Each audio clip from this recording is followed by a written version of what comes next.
They said Mama Efe had finally lost it. The whole village of Nkaluka buzzed like a disturbed beehive. People leaned over fences, gathered under mango trees, whispering in voices coated with curiosity and disbelief. She wore a wedding gown, they repeated, eyes wide, mouths open.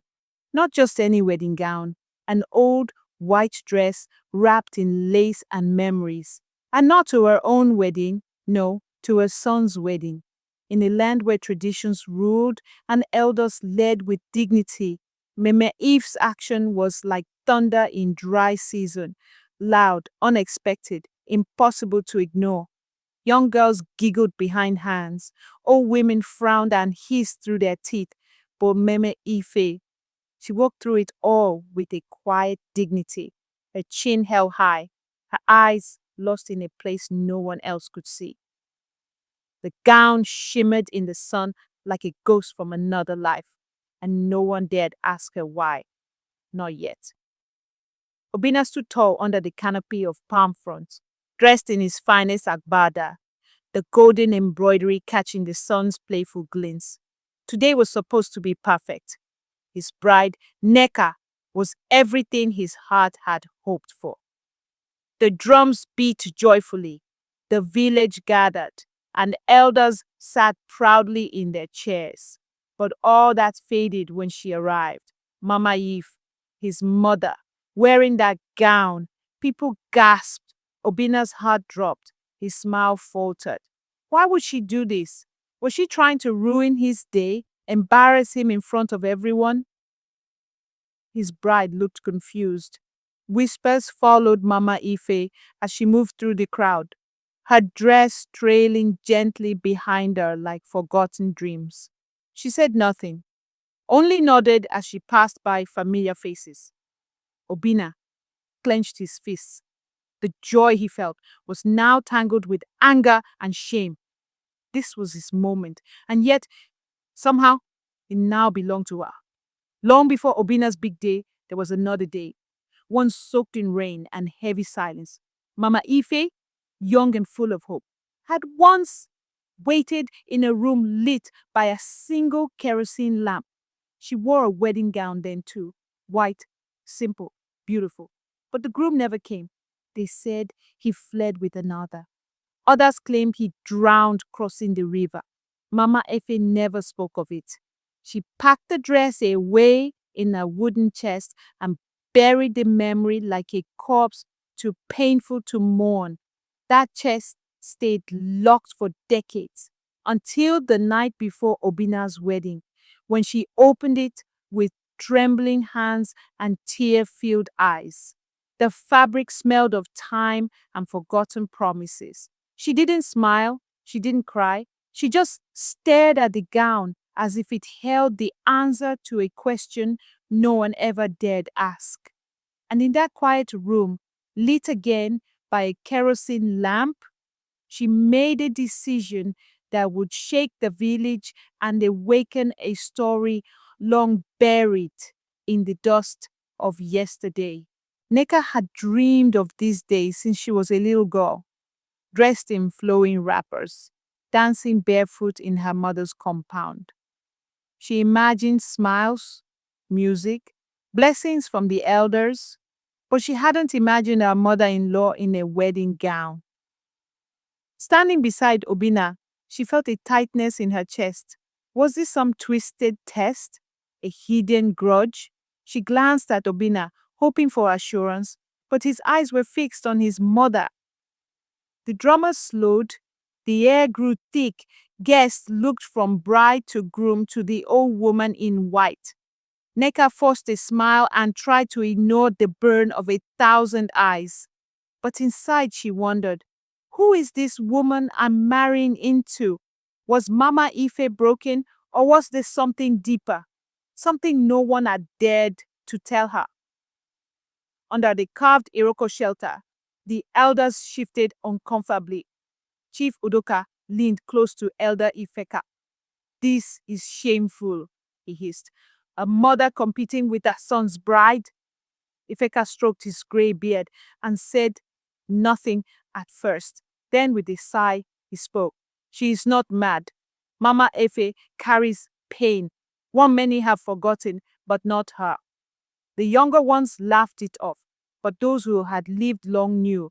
Mama Efe was once the jewel of Nkaluka, the girl with the bright laugh, the one whose love story had set the village singing, until the day it all ended without warning. Sometimes, Ifeka said softly, a woman must do something strange to speak the truth. No one hears. The elders fell silent. The past was knocking, and Mama Eva had opened the door. When the wedding ended, the village returned to their homes, buzzing with questions. Some were angry, others were simply curious. But Mama Efe didn't explain. She walked back to her compound alone, her gown brushing the dusty path, her face unreadable. Obinna and Neka stayed behind, locked in silence. That night, thunder rumbled in the sky. Not rain, but something restless. Obinna couldn't sleep.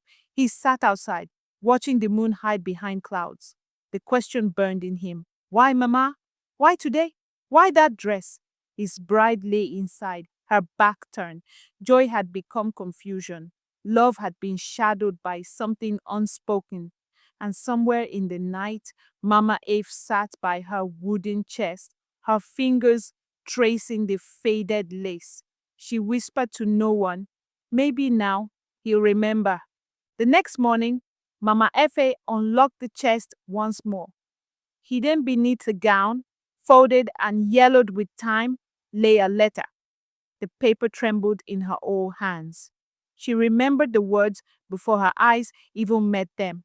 It was a letter from Kenichukwu, the man she was to marry, written 2 days before their wedding. If, it began, if you're reading this, I am gone. Not because I do not love you, but because they won't let me love you.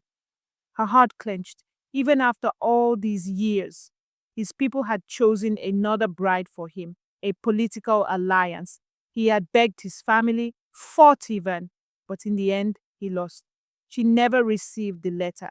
It had been handed to her only years later, long after she had buried her tears.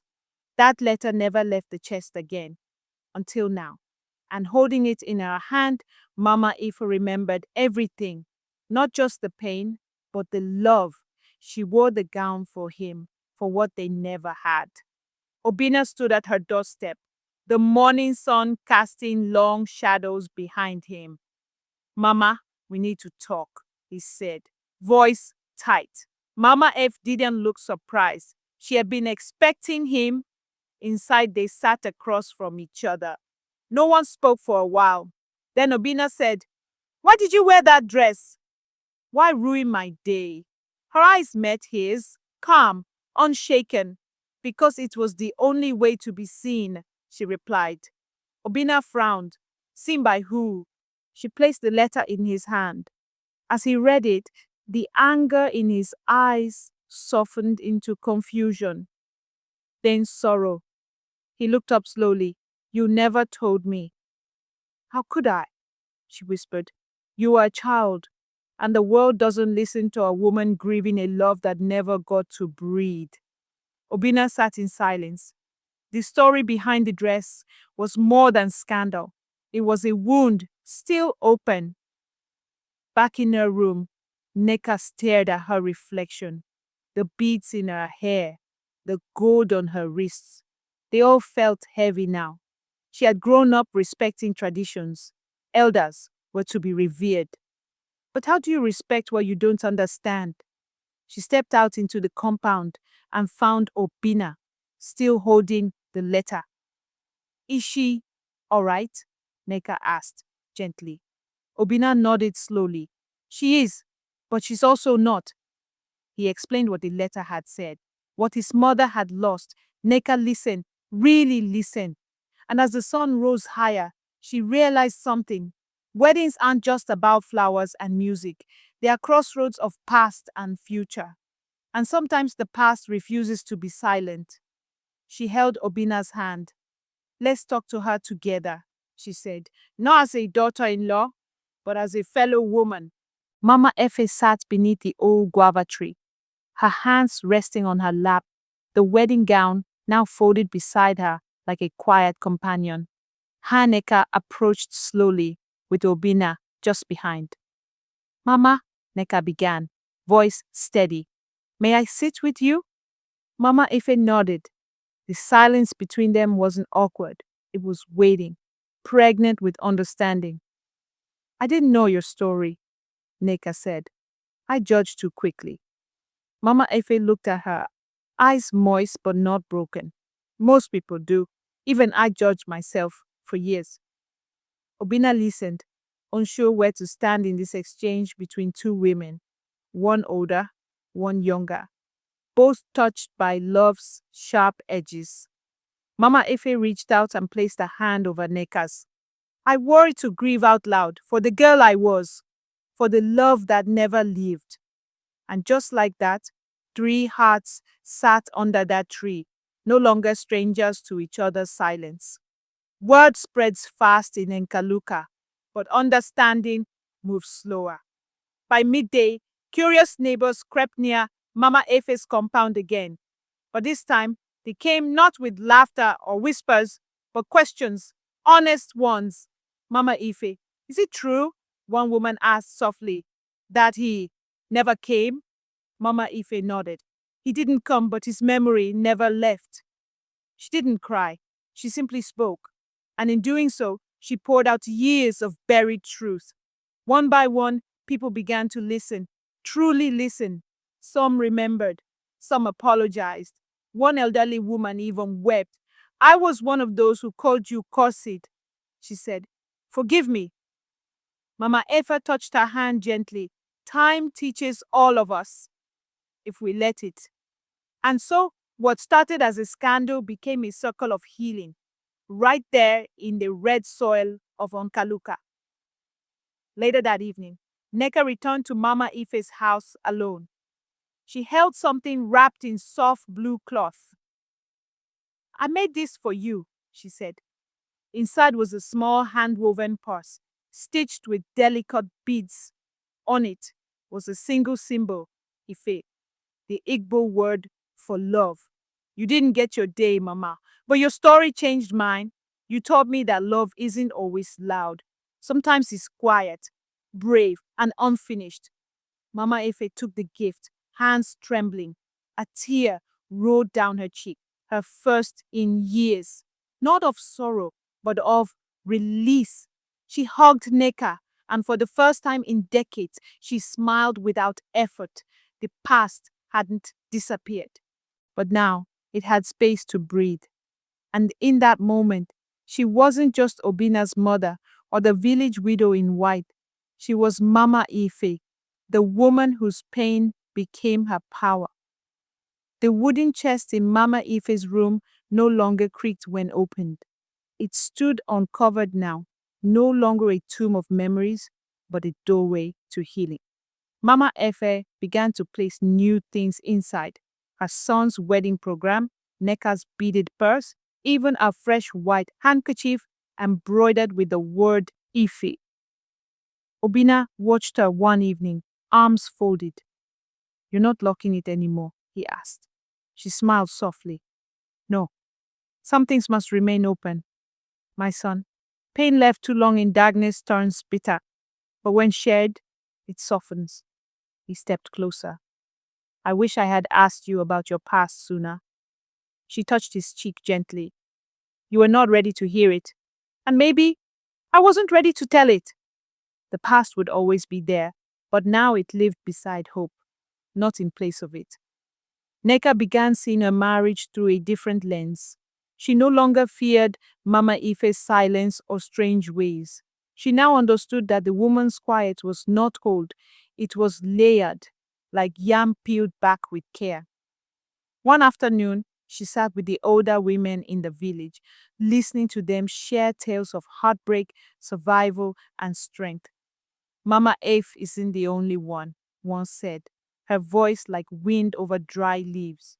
We've all carried gowns we never wore. Neka nodded, feeling her spirit grow. She began writing down their stories in a small notebook. She didn't know yet what she'd do with them, but she knew this. Women's stories had been whispered for too long. It was time someone wrote them down, loud and clear. The village of Enkaluka, once loud with gossip, was now humming with something new: respect. Mama Efe walked through the market square, still wearing white on occasion, though no longer in the wedding gown. She had stitched it into smaller cloths, scarves, wraps, handkerchiefs, and gave them out quietly to girls who had stories of their own. Some called her Mama Ife. Others still said she was odd. But no one mocked her now, not after what they had learned, not after the healing she sparked. And on certain quiet nights, the wind still whispered through the trees. But now, the whisper was in scandal. It was remembrance, a reminder that even sorrow, when shared, can blossom into something beautiful, something lasting. Mama Effie hadn't dreamed in years, not real dreams, the kind that feel like truth hiding in spirit clothes. But that night, she saw Kenechukwu. He stood at the riverside, barefoot, smiling in the way he used to. "You finally wore it," he said softly. "You wore the gown." She wanted to cry, to scream, to ask why he never fought harder, why he left her to carry silence alone. But in the dream, she didn't need to ask. His eyes told her, "I waited if, but the world was louder than my heart." When she woke up, her pillow was wet with tears. She didn't feel broken. She felt lighter, like the past had finally bowed its head and asked for forgiveness. Obinna stood behind Mama Ife's compound, digging quietly. Neka watched from the shade, her hands folded. "You're sweating," she said, handing him water. He took a sip and pointed to the sapling beside him. "I want to plant it here, for her. A memory tree. Not just for the gown, but for everything she endured." When the hole was ready, Mama Eve stepped out slowly, her hands cradling the small tree like a newborn. "An orange tree," she said with a soft laugh. "Sweet on the outside, stubborn at the root, like me." They planted it together. Soil over soil, layer over layer, pain buried, love growing. It wasn't just a tree, it was a promise that her story wouldn't be forgotten. 1 week later, a traveler came to Enkaluka from a nearby village. He sat at the palm wine stand and asked, "Is this the place where the old woman wore a wedding gown to her son's wedding?" The vendor nodded. "Yes, and if you sit long enough, you'll hear why." The tale had grown wings, carried in markets, passed between cooking fires, whispered into ears of daughters and sons. But unlike other stories, this one didn't grow twisted with retelling. It stayed true because Mama Ife had told it herself, loud, bold, and without shame. The traveler stayed until sunset, listening to an old man recount the story. And when he left, he carried with him not just a tale, but a lesson that sometimes healing comes dressed in the strangest clothes. The festival of ancestors was drawing near when families honored those who came before. For the first time in years, Mama Efe agreed to lead a dance. She did not wear the gown, it had already become many things, but she wore white, pure, simple, elegant. As she stepped into the center of the square, drums echoed like heartbeats. Children gathered, wide-eyed. Elders sat straighter. Even the wind paused. With slow, graceful movements, she danced a story, the story of a girl who fell in love, a woman who lost, a mother who remembered. Every step, every turn spoke louder than words. By the time the dance ended, even the most hardened had tears in their eyes. Mama Ife wasn't just dancing. She was setting her soul free. Later that night, under the moonlight, Mama Efe found Neka alone, adjusting her new wrapper. "You have been patient with me," Mama Effie said gently, and strong, stronger than I expected. Neka smiled, surprised. I didn't always feel strong. Mama Ife nodded. That's how I knew you were. Real strength doesn't announce itself. It just endures. She reached into her wrapper and pulled out a folded cloth. It was the last untouched piece of the gown. I saved this for you, not because you're my son's wife, but because you listened. Neka accepted it with both hands, holding it like a sacred gift. It wasn't just fabric, it was forgiveness, trust, and a blessing woven into one. At the edge of the compound, Obinna sat with charcoal and board, writing carefully. Above the entrance, he etched the new name for their home, Ulo Ife, the house of love. When Mama Effie saw it, she didn't say a word. She just ran her hand over the letters, eyes shimmering. Love is not always laughter, she said. Sometimes it is survival. Sometimes it is a story carried in silence until someone dares to speak it. Obinna placed a hand over hers. You spoke, Mama, and we heard. For the first time, Mama Ife felt something she hadn't felt since her youth. Peace. The kind that settles into your bones and tells you you have been seen, you have been heard, you are home. Mama Efe sat at her table, pen in hand, writing slowly. The letter was for no one in particular, yet for everyone. To the woman who feels unseen, it began. Know this. Silence is not strength unless you choose it. But when your voice is ready, speak, even if it shakes, especially if it shakes. She folded the paper neatly and placed it in a small wooden box, along with her son's wedding photo, a piece of the gown, and a pressed orange blossom. These were not just keepsakes, they were her legacy. One day, someone, maybe a granddaughter, maybe a stranger, would open the box and read those words, and they too would understand. Even grief can become a gift when held with grace. Neka sat beside Mama Efe one quiet morning, stitching a baby wrapper. She was expecting, softly glowing in that sacred way women do when life grows inside them. Mama Efe's hands helped guide the thread, steady and sure. What name will the child bear? She asked. Neka looked up, smiling. If it's a girl, we'll call her Efeoma. Mama Efe's eyes glistened. A good name, she whispered. It means good thing. They stitched in silence, hearts full. A new life was coming. Not just the baby, but the story that would be told alongside her. A story of a woman who wore a wedding gown to her son's wedding, not for beauty or pride, but to stitch her broken past into a brighter future. Years passed. The orange tree behind the house grew tall, its branches full of bright, sun-kissed fruit. Children played beneath it. Visitors came to see it. And always someone would say, do you know why this tree was planted? Then someone else would tell the story about the widow, the gown, the whisper that became a roar. Mama Ife passed on, but not in sorrow. Her body rested beneath the same tree, wrapped in white, with petals of orange flowers falling gently over her grave.